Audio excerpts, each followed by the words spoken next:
Good day. We are Group 3, and our topic is all about Chapter 4 Extinguishment of Obligations. In this chapter, it contains the general provision, Article 1231, Obligations are extinguished, and it has 6 sections. The first one is Section 1, by payment or performance, which I'm going to discuss later on, and the other or my other groupmates will be discussing the other section, which are the Section 2, by the loss of the thing due, Section 3, by the condonation or remission of the debt, Section 4, by the confusion or merger of the rights of creditor and debtor, Section 5, by compensation, Section 6, by novation, and other causes of extinguishment of obligations such as annulment, rescission, fulfillment of a resolutory condition, and prescription are governed by elsewhere in this code. So before I proceed, let me introduce my name first. I'm Roz Abugho, and I will be discussing the first section in the Article 1231. The obligations are extinguished by payment or performance. So now let's begin. Section 1. Payment or performance. Article 1232. Payment means not only the delivery of money but also the performance in any other manner of an obligation. This article manifested that a payment may consist of not only the delivery of money but also the giving of a thing other than money, the doing of an act or not doing of an act. For example, as what you have watched on that video, this is the wrong way of getting the payments from the debtor. Although it states here in this article that ang obligasyon ay maaaring matapos sa pamamagitan ng pagbabayad ng pera or maliban sa pera ay ang isang bagay o ang paggawa or isang performance. But that doesn't mean na manghaharas tayo ng isang taong may pagkakautang sa atin. According to Article 1244, the debtor of a thing cannot compel the creditor to receive a different one, although the latter may be of the same value as or more valuable than that which is due. In obligations to do or not to do, an act or forbearance cannot be substituted by another act or forbearance against the obligee's will. So, kahit na mayroong agreement si creditor and debtor na gano'n na magiging kabayaran sa utang ni debtor is kapalit yung performance ng asawa niya, hindi ito magiging valid as a payment because ang debtor is mayroong hesitation and or parang labag sa kalooban yun ng obligee na yun ang ipambabayad niya since yun nga ay ang asawa niya. So, yun yung isinasaad dito sa Article 1244 na hindi maaring pilitin yun ni creditor or kahit ni debtor, hindi maaring pilitin na ipalit yung isang bagay dun sa pagkakautang kahit na mas mahalaga yung value nun or kasing kahalaga lang ng value nun, lalo na kung hindi naman or labag naman sa kalooban yun ng isang tao. And also, according to Article 1236, the creditor is not bound to accept payment or performance by a third person who has no interest in the fulfillment of the obligation unless there is a stipulation to the contrary. So, yun nga yung sinasabi ko kanina, hindi pwedeng tumanggap si creditor ng kabayaran or performance sa isang taong wala namang interest sa or hindi naman kasama sa obligasyon na yun or hindi siya interesado na bayaran yung obligasyon na yun para sa isang tao kahit na ito pa ay kanyang asawa. So all in all, ang section na ito by payment or performance, ito yung ang obligasyon ay maaaring matapos sa pamamagitan ng kabayaran ng pera or maliban nga sa pera is yung performance. But this article has a lot of this section has a lot of articles that also contains the rights of the debtor and creditor. Kumbaga, it has the purposes which is to protect not only the creditor but also the debtor. Yung mga nilalaman lang ng mga article na to or mga batas na ito is para sa protection ng mga creditor and debtor, depende sa situation nila or sa problem na kinakaharap nila. At least this section has all of the articles that could help them somehow in a way na magkakaroon sila ng patas na pag-judge or tamang pagbibigay sa kanila ng kanilang mga karapatan sa pagbabayad or pag-aalis ng kanilang obligasyon sa isang tao. Tatay niya ngayon. Bakit naman kasi ganyan pa mag-isip yan si Cheryl, gusto sana kitang kausapin tungkol sa utang ng asawa mo. Hindi ko utang yan. Utang yan ng asawa ko. At kung hindi mo siya dinemonyo dyan sa sabong-sabong na yan, edi sana tuwid pa ang pag-iisip niya ngayon. Sensya ka na ha, pero kailangan mo pumirma rito para mabenta ang resto niyo at mabayaran ako ng asawa mo. Tom, kaibigan ka ba talaga? Yung tatay niya nakaratay sa ospital. Nag-aagaw buhay. Tapos gigipitin mo siya dahil dyan sa bisyo niyo? Swapang ka! Kulang-kulang 2 milyon ang utang sa akin ng asawa mo. Sa tingin mo, mapapalagpas ko yun? Yung pera na ginamit pang tayo ng resto nyo. Akala mo, ipon ng asawa mo yun? Malaking porsyento doon, inutang niya sa akin. Tapos ngayon, wala na kayong negosyo, wala na kayong pagkakakitaan. Sa tingin mo, mababayaran niyo ako? Hindi ako magiging kampante. Napakasama mo. Jerry! Jerry! Jerry!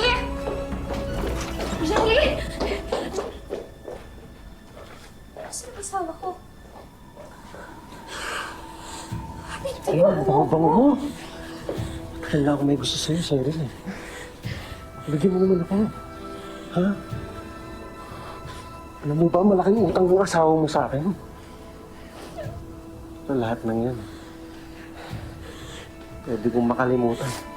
Ginawa mo. Hello everyone, I am Tuma Bianca and may topic sa Article 1252 to 1255.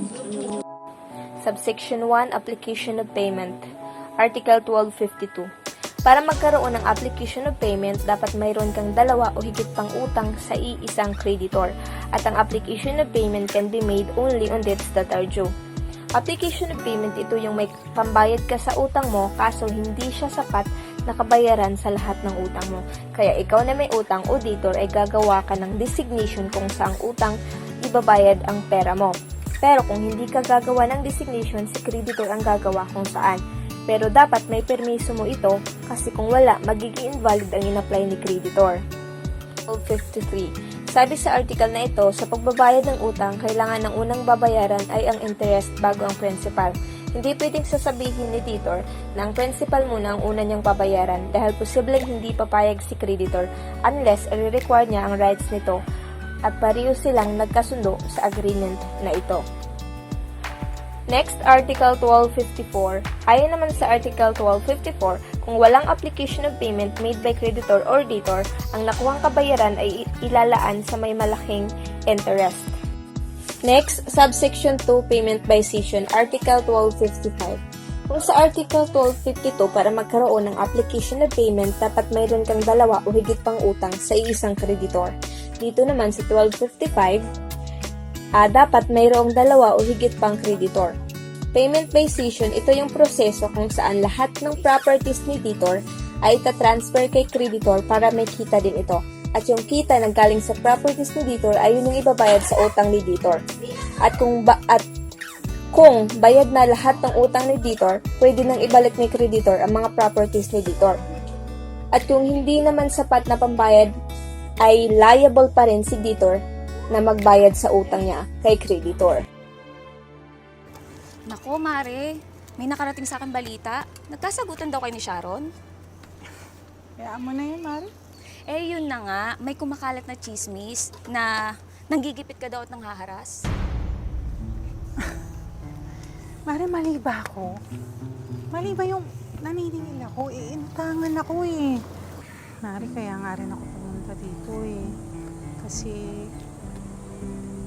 kailangan ko na sana yung 1.5. Nagpapadala naman yung asawa mo ngayon, di ba? Kasi, Mare, hindi pa nagre-reply yung asawa ko. Mukhang busy pa sa Saudi, sa trabaho niya. Magbabayad naman ako, kaya tayo mo na lang.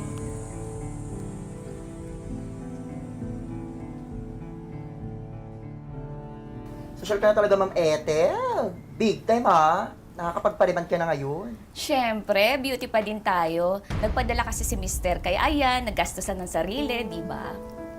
Ano ito nababalitaan ko? Na may utang ka daw kay Nina. Hayaan mo na yun. Mabait naman si Kumare. Ang importante, pagandahin mo ko. True. Ako pa ba? Go. Palugit na naman sa renta. Paupahan ang negosyo ko. Anong kala niyo sa akin, Charity? Pasensya na po kayo. Kasi ang totoo eh, may nangyari ho kasi sa asawa ko eh. Isang linggong palugit. Kapag hindi pa kayo nakapagbayad, magbalot-balot na kayo at lumayas kayo. Mga peste. Pasensya, naku. Anong gagawin natin? Medyo maayos na rin naman yung pakiramdam ko eh.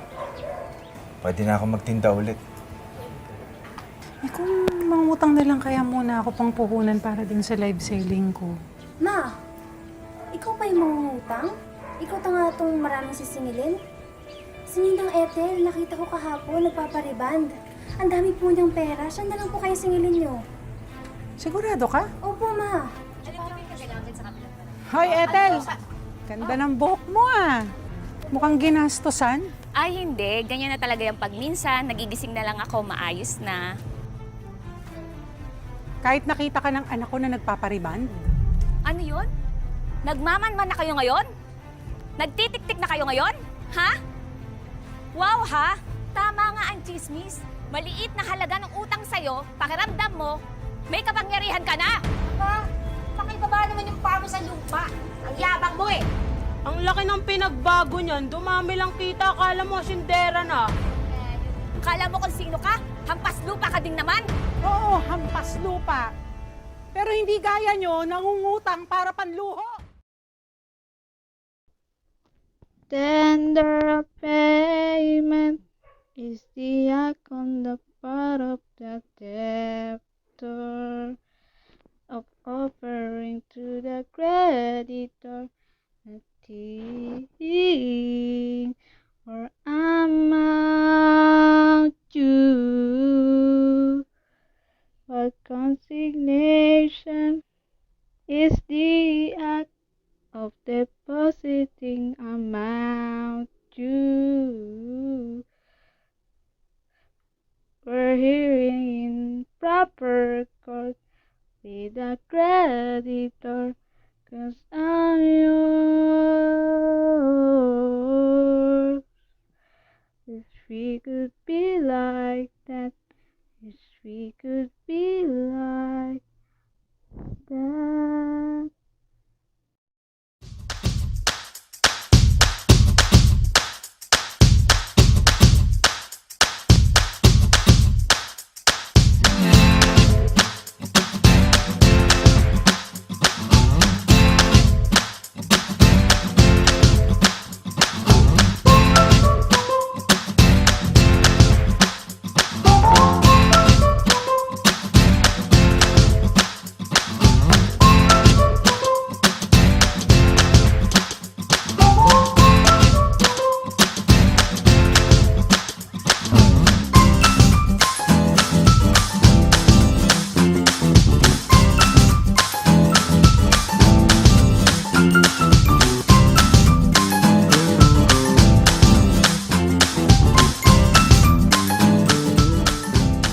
One of the first things she said is, I am so sorry to all those women out there. This is a setback for all women in and outside the courtroom. And she feels it, and she feels the burden of that. In case she wasn't already, Amber Heard is officially broke after the jury passed their verdict. And now that she hopes to appeal, how will she pay her lawyers if she can't even afford to pay Johnny Depp? And did her lawyers expose her for not paying legal fees? As you may be well aware, Johnny was awarded $10 million in compensatory charges related to lost career opportunities and $5 million in punitive damages. But the judge later reduced the punitive damages to $350,000, the minimum allowed in the state of Virginia, where the trial took place. Elaine Bredehoft did disclose during the trial's closing arguments that her client had racked up more than $6 million in legal costs alone. And during an interview with Today, she said that Amber is unable to pay Johnny Depp the $10.4 million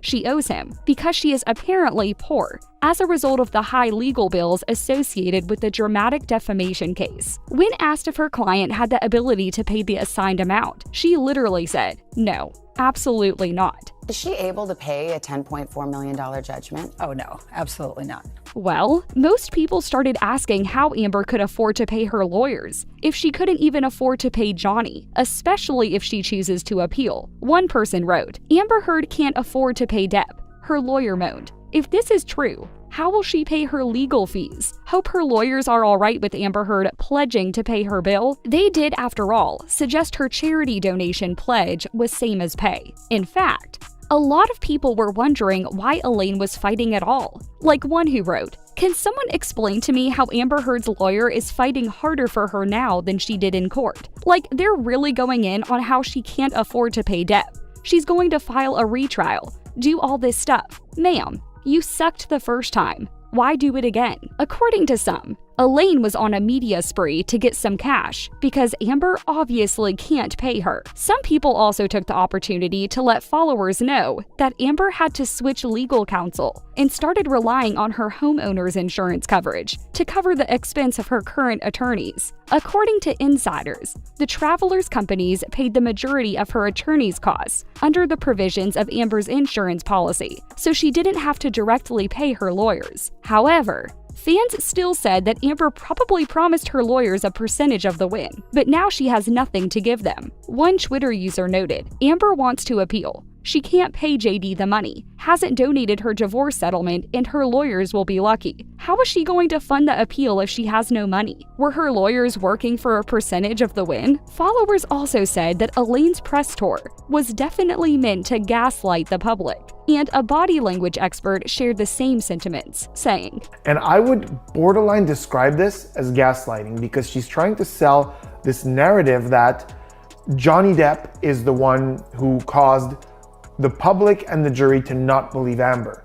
Not the fact that Amber was denying things that we can all see with our eyes. As for Amber, though she didn't address any financial strain in her statement after the trial, she said, "The disappointment I feel today is beyond words. I'm heartbroken that the mountain of evidence still was not enough to stand up to the disproportionate power, influence, and sway of my ex-husband. So, insurance may have paid the legal fees, but we are not sure they will also cover an appeal. Meaning, Amber won't afford to pay her lawyers unless she's actually richer than what people think."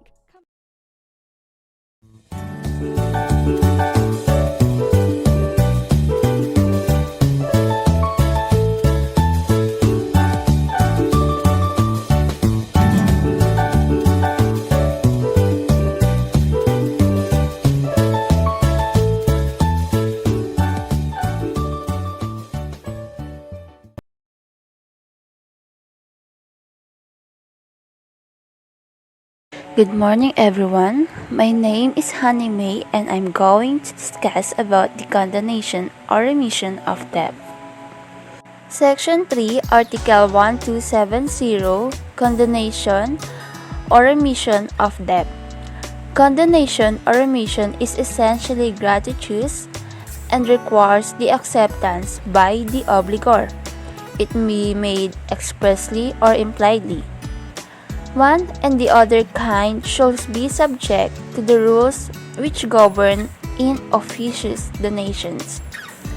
Express condonation shall furthermore comply with the forms of donation. So it means na ang kondonasyon o pagpapatawad ay hindi humihingi ng kapalit. at nangangailangan ng pagtanggap mula sa obligor. Maaaring ito ay ginawa ng hayag o ipinahihiwatig. Ito at ang isa pang uri ay dapat sumasailalim sa mga tuntunin na namamahala sa mga in-officious na donasyon. Ang hayag na kondonasyon, karagdagan pa, ay dapat sumusunod sa mga paraan ng donasyon. So, what are the kinds of remission? Express, verbally or in writing, or implied, it can be inferred from conduct. Complete or partial, must be judicial in the form of a stipulation subject to court approval. Must follow the formalities of donations. So, I will giving you an example of this condonation. So, if condonation remissions involve real property, it must be in a public instrument, specifically describing the property and its encumbrances, and accepted in a public instrument, made known to the donor. If condonation remissions involves personal property, it may be done verbally upon the return of delivery of thing, or in writing with due acceptance in case property exceeds 5,000 and above. If the obligation remitted forms part of the estate of the creditor or in officious, it must be reduced like in officious donations. Debtor may be compelled to pay a portion of the debt already remitted. Note: in officious, it is if the obligation exceeds the portion available to the creditor for free disposal as prejudicing the legitimacy of the compulsory heirs. Note again that remission may be revoked on non-compliance of the condition.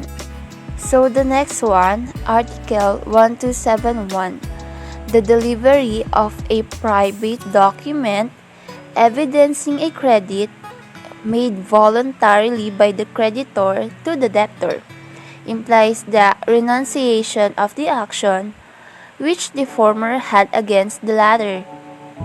If in order to nullify this waiver, it should be claimed to be in officious, the debtor and his heirs may uphold it by proving that delivery of the document was made in virtue of payment of the debt.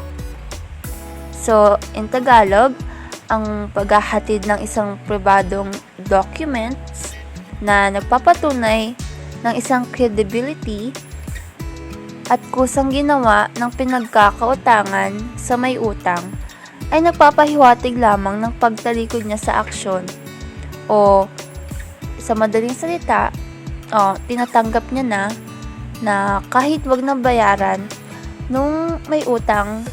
Ang madaling example dito is Arthur, the debtor, has the document evidencing a credit. It is presumed that it was delivered to him by Ben, the creditor, and that the debt is already extinguished. Easy. So, let's move on to the next. Article 1272. Whenever the private document in which the debt appears is found in the possession of the debtor, it shall be presumed that the creditor delivered it voluntarily unless the contrary is proved.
Hello everyone, my name is John Mercy Aban. Ang aking topic ay Article 1275 at Article 1276 at Article 1277. Ang Article 1275 ay tungkol sa kalituhan o pagsasanib na nangahulugan ang mga katangian na pinagkakautangan at may utang ay pinagsama sa parehong obligasyon. Halimbawa, may grocery store si Aliyah. May utang siyang 500,000 pesos kay James. Nang maglaon, naglabas si Aliyah ng isang promissory note na pabor kay James. Nindorso ito kay Kobe. Walang pambili si Kobe kaya ibinalig niya kay Aliyah ang promissory note. Dahil dito si Aliyah ay naging may utang at nagpapautang sa kanyang sarili. Ang Article 1276 naman ay tungkol sa epekto ng isang pagsasanib sa mga guarantor na nangahulugan na ang pinagsamang punong may utang at pinagkakautangan ay makikinabang sa mga guarantor. Halimbawa, 1 million ang utang ni Aliyah kay James na siyang guarantor dahil ginarantihan niya ang 1 million pesos para kay James. Pagkatapos ay tinalaga ni Aliyah ang kredito kay Kobe na siyang pinagkakautangan. Nang maglaon, ibinalik muli ni Kobe ang kredito kay Aliyah kaya ang obligasyon ay napatay. Dahil dyan, nakalaya si Aliyah sa obligasyon bilang guarantor dahil nagkaroon ng merger ang principal obligation. Ang Artikulo 1277 ay tungkol sa pagsasanib ng magkasanib na mga obligasyon na nagsasaad na ang magkasanib na obligasyon ay pinapatay kapag ang kaso ng bahagi ay katumbas ng pinagkakautangan o may utang kung saan ang obligasyon ng dalawang karakter.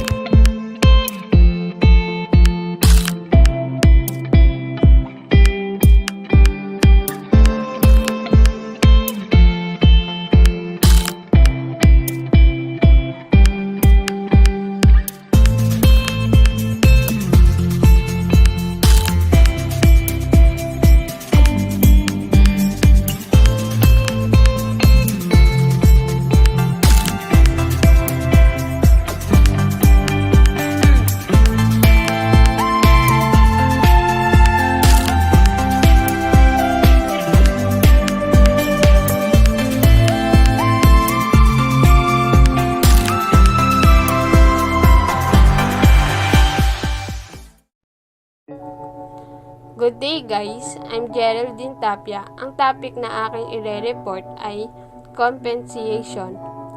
Article 1278, compensation shall take place when two persons in their own right are creditors and debtors of each other. What is compensation? Accordingly, is the extinguishment to the concurrent amount of the debts of two persons who in their own right are reciprocally principal debtors and creditors of each other. Pag ang dalawang parties ay naging debtors and creditors ng bawat isa, no cut to the concurrent amount of debts. When you say concurrent amount means yung isang debts ay mas malaki kaysa sa isa and the balance shall exist, meaning compensation complete or partial, and ang dalawang debts extinguish without actual transfer of money. Article 1279, in order that compensation may be proper, it is necessary, number 1, that each of the obligators be bound principally and that he be at the same time a principal creditors of the others. The parties are principal debtors and creditors of each other. Number 2, that both debts consist in a sum of money, or if the thing due are consumable, they be of the same kind and also of the same quality if the latter has been stated. Number 2, when the debts consist of money, there is not much problem. When it comes to compensation to the concurrent amount, when thing due is consumable, which must be understood as fungible, it can be susceptible to substitution. Number 3, that the two debts be due. Number 3, the law does not require that the parties' obligation be incurred at the same time. What the law requires only is that the obligation be due and demandable at the same time. A debt is due when the period of performance has arrived. Number 4, that they be liquidated and demandable. The two debts are liquidated and debts can already be determined or ascertained. Number 5, that over neither of them there be any retention or controversy, commerce by third person and communicate in due time to the debtor. Dapat walang retention or controversy and commerce by third person. Article 1280, notwithstanding the provision of the preceding article, guarantor may set up compensation as regards what the creditors may owe the principal debtors. Sinasabi dito, ang compensation benefits the guarantor. The guarantor is given the right to set up compensation if ever. Article 1281, compensation may be total or partial. When the two debts are the same amount, there is a total compensation. If the two debts are the same amount, there is total compensation. Article 1282, this kind of compensation has no special requisite. It is sufficient that the contract of the parties which declares the compensation is valid.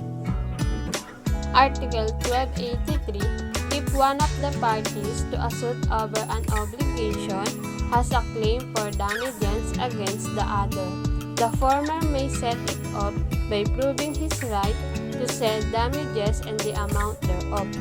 Ito ay judicial compensation or set up. Dito pumapasok lahat ng requisite under Article 1279. Before receivable or voidable debts are judicially rescinded or annulled, they are valid debts. The parties may not rescind or annul them consequently until they shall have been judicially declared void. They can be compensated against each other. If the creditor communicated the cession to him, but the debtor did not consent to the latter, may set up the compensation of debts previous to the cession, but not of subsequent ones. Nor can compensation be fixed against a debtor who is entitled to support due to gratuitous title. Compensation of debt arising from penal offense is improper and inadvisable because the satisfaction of such obligation is imperative. Article 1289 is applicable to a debtor who has several debts to one creditor, and vice versa under such circumstances. This provision talks about the moment compensation takes effect in legal compensation, in contrast to voluntary compensation, where compensation takes effect from the time agreed upon by the parties, or judicial compensation, where compensation takes effect from the moment judgment becomes final and executory.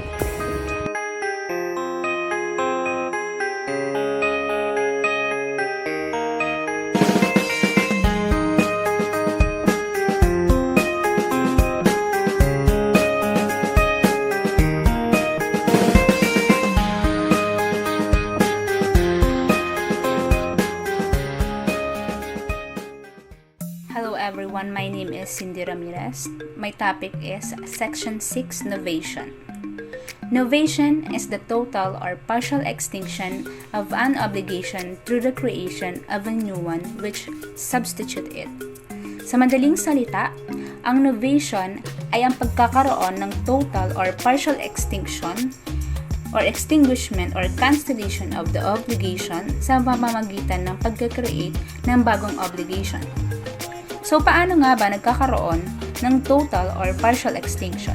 Let's talk about in Article 1291. Obligations may be modified by, first, changing their object or principal conditions. Second, substituting the person of the debtor. Third, subrogating a third person in the rights of the creditor.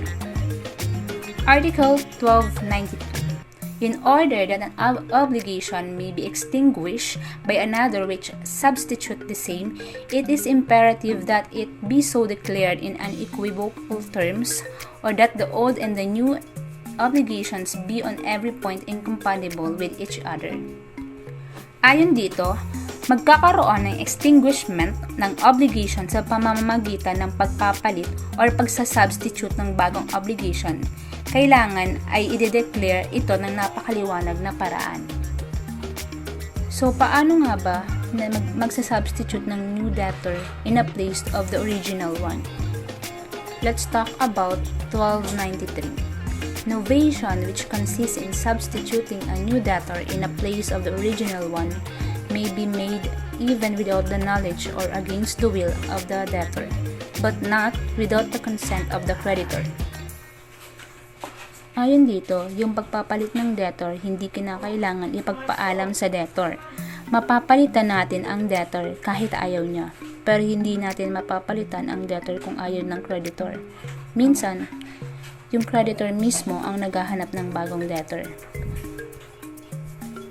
Article 1294. If the substitution is without the knowledge or against the will of the debtor, the new debtor's insolvency or non-fulfillment of the obligation shall not give rise to any liability on the part of the original debtor. Kumbaga, sa kusang palu niya, binayaran niya yung utang ng debtor with or without the knowledge or even against the will of the debtor.